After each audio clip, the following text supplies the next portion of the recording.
कथारे कहते आज्ञा रुचु न रुचु खा पिता बुझु न बुझु पढ़ गीता पिता खाइले देह पाई हित सत आ सबुठारु भल होची निम्ब पिताटी देह पाई अति शुभदायक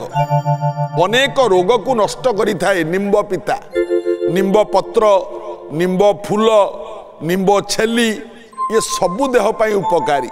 किंतु गोटे कथा मन रखिबा आज्ञा मासरे गोटे तिथि पड़े आज्ञा षष्ठी तिथि